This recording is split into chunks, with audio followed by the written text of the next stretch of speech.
Hi, this is Derek, Deke's ParaDice Casino. You're watching this video because you are looking to deal roulette for me for my events. And even though these are not real events, when I say real events, it's not real money. We always want our events to look real as possible. We get a lot of compliments by people that, wow, this was a lot of fun. I learned a lot, even though it's play. So we just want to do the best we can to make it look that way. If you haven't dealt roulette before, or played it, here's the first thing you have to know. There are chips that are used at all tables in the casino, like, blackjack, craps, poker, so on. I'm just going to call those table chips, and I have some examples of them here. Like this would be a $25 table chip. In fact, I even have it. I don't know if you can see it. It says 25 on there. I have a $5 table chip. There's the white. I have a $100 table chips. Those are some examples, okay? Now at roulette, you typically don't use table chips at a roulette table unless the person's just going to walk up and play one spin and walk away. Okay, so let's talk about what we do at roulette. At roulette, people have specific chips and there's different colors. The reason we use different colors is if there's 6 different people at the table, everyone has their own color. That way you know if it's a yellow chip on 31 and 31 came up, you know to pay the person that has the yellow chips. That way you know whose chips are whose. Each rack of chips is worth $100, or play money anyway. $100, there's 100 single chips in there. So when someone wants to play, what you're going to do is typically they'll throw a play $100 bill. They'll pay you with that. Now, make them put it on the table. People want to be polite and hand it to you. You never take money hand to hand in a casino because the camera is going to show the transaction. People don't want to learn how to play the games right. You just tell them, hey, it's not impolite. Throw it on the table. That way the camera can see it. I don't have my plunger here, but you'd plunge the $100 bill and you'd give them a color. Okay? So this person, let's say, gave you 100. They're going to play with yellow. Person over here gave me 100. They're going to play with pink. Person over here gave me 100. They're going to play with purple. Okay? Now next, let's talk about the different kinds of bets.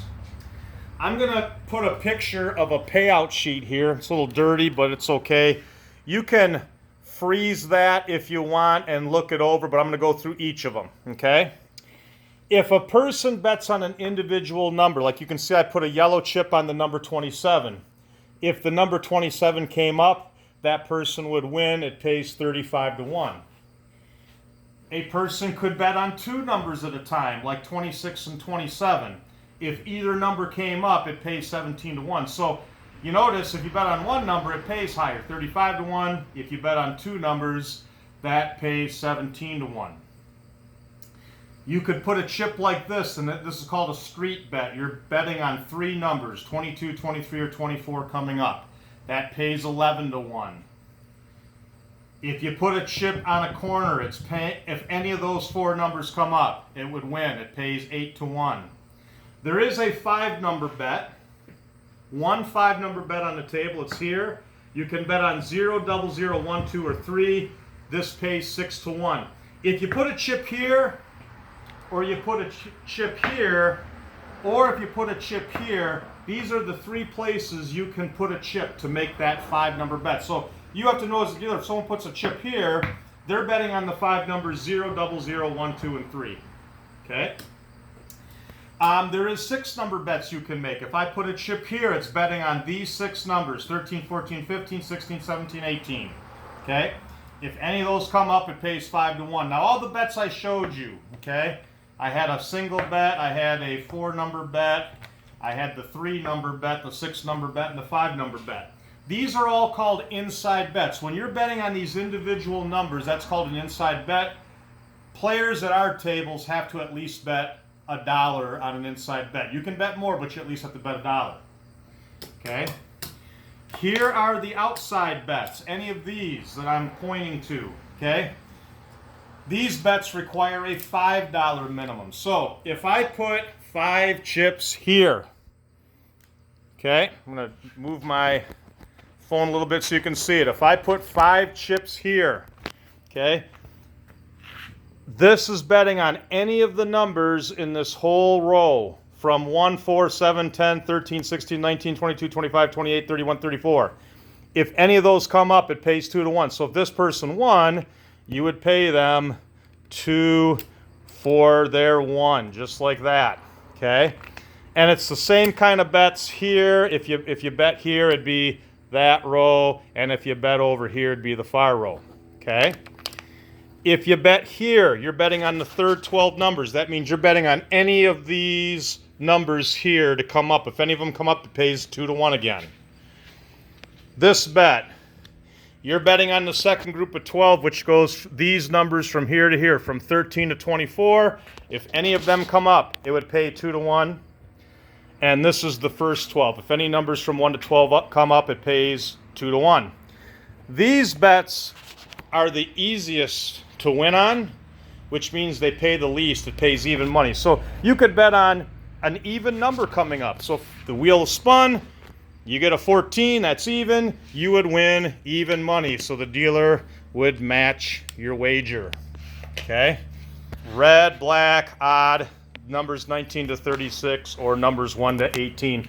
Those are all even money bets. Okay?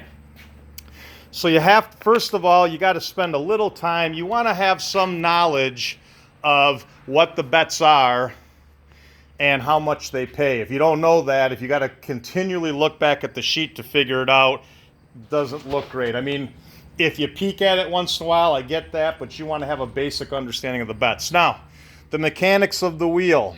When a roulette wheel spun, first of all, this is a nice wheel, but it's not casino grade. A casino grade wheel is probably $2,500, $3,000. This is not that. It's very nice for our events though, okay? You get the wheel itself going counterclockwise, and then you take the pill and you spin that clockwise. Now you notice this is not a bad wheel. That pill will go for quite a while. The one thing you want to make sure of is when you spin the wheel, you don't spin it too hard. I'll show you why in a minute. But right now, this is spinning, and it'll drop here in a minute.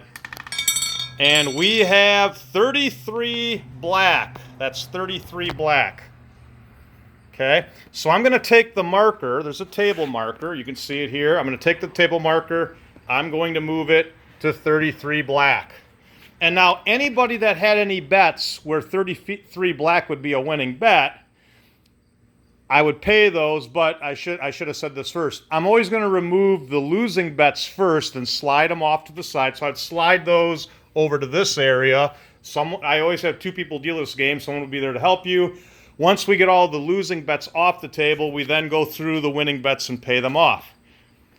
Let people know when this marker is on the table, they do not touch the table. If you are actually playing in a casino and that marker's on the table and the dealer's paying bets and you get anxious and start grabbing chips off the table, you will be stopped. Now, they're not going to attack you, but they're going to say, stop, you cannot touch the table when that marker's on the table. So again, just let people know. I'm not trying to be mean. I'm just trying to show you and help you. So if you ever do play for real, you know that this is what that's going to look like and why it is that way. Okay?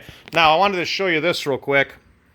When you spin these wheels, I just normally try to keep them gently spinning. Like as people are making bets on the table, I probably keep it spinning gently. Here's why you don't want to spin it too hard. I'm going to spin it hard and just kind of drop the ball in here. Look what happens. You see how that's bouncing all over the place? That would never, ever happen on a real wheel. It looks terrible. So we want to slow the wheel down, just a gentle, and when it, having it bounce a couple times, that could happen in a casino, the wheels, but it would never just go flopping around like I was showing you there. Okay, so there'd be an example of 1 red. Okay, now I'm going to do 1 spin just so you can see the whole thing. We'll have some imaginary bets here made. I'll spin, let you see what it all looks like. Okay, so let me set my phone again here so you can see it all. Okay, so we'll just say that this person with yellow, they're going to make some individual bets here. This has got to at least be 5. They bet 20 and 17. They're going to bet on that column. They made a 6-number bet here, and they're going to make a street bet down here. The person in pink, they bet on the first 12. They bet on 4 and 7. They bet a 4-number bet. They're going to bet on 26. They're going to bet on black. Actually, they got to make a $5 bet here. And let's say they covered these 5 numbers. And the person with the purple, let's say they made a bet on 32, on 24, 16, 12, and 4. They made a 6-number bet here. They made a street bet 34 to 36 here. They decided to cover all the odds as well. And they're going to bet on the second 12. Okay, so as a dealer, I normally, at our events, I normally let people make their bets, and I'll ask, hey, is everybody good? And when they say yes, again, I try to keep the wheel spinning lightly. Typically, I'm going to give it a good spin here. No more bets. I'm going to do that. Again, I'll do it one more time. You just a little hand signal. No more bets. That tells that people can't try to bet at the last minute. Try to read the ball spinning around here. I got my marker. I'm waiting for it to fall. It's getting close here, and we have a 11 black. 11 black. Okay, so the first thing I'm going to do is remove all the losers. Okay, this row didn't come up, so that's off. The last 12, it was not on there. Odd was the winner, black's the winner. This street didn't win. These individual bets are all gone. None of these 6 numbers came up. 17, 20 didn't win, neither did 16. Now this is a winner. This person with yellow bet these 6 numbers. One of them came up. This purple one's off. And I'm sliding these over, and my assistant, whoever I'm working with, could start stacking those. Okay, this street bet, 7, 8, 9 is a loss. 4 and 7 is a loss. 4 is a loss. The first 5. Now the first 12, this person won. 11 is one of the first 12 numbers. This is down. There are all the losers. Now it's time to pay the winners off. So it doesn't matter which order you do. Okay, this person with the odd bet won even money. So I'm just matching their bet. The person with pink, they won even money. I am matching their bet here. This person with pink, on the first 12, this pays double, so they won 2 stacks. Okay, and I tried to notice, I just tried to even out the stacks. I just grabbed a big stack, even them out. Now here, this was a corner bet. They bet 4 numbers, it pays 8 to 1. They bet 2. Well, they bet 2, I got to pay them 8 units for each, so 2 times 8, 16. I owe them 16 chips. I'm just going to take some from here. So if you have a lot, I just normally do stacks of 5. There's 5, 10, 15, plus 1, there's 16. And this person bet 6 numbers at a time. One of the 6 came up, that's a 5, that pays 5 to 1. They bet $1, so they win 5. Now I remove my marker. Now people can take chips off the table and rebet. So that's a look at roulette. Again, I think the main emphasis points are these chips never leave the table. Okay, these are the chips we typically use. There's 100 each. So maybe I should say that real quick. Let's say the person with purple, let's say that this is all they had. Let's say that they had not won this. They want to quit. They have $80 in chips right here. They don't just walk away. I'm going to take these chips and I'm going to give them $80 in table chips. So I would go over to my stash of table chips and I would probably do this. Okay, I have $75 in $25 chips, and there's one $5 chip. There's $80. I'd say, sir, thank you, or ma'am, thank you. There's their 80 and they can walk. Keep the roulette chips at this table. If people leave, they give those back to you. You give them table chips. If they want to bet table chips for one spin, if someone said, hey, I want to bet 25 on 19, that's okay for a spin, but if they're going to play for a while, exchange their table chips for actual color chips that you can monitor. Okay, I think that shows what I need you to show.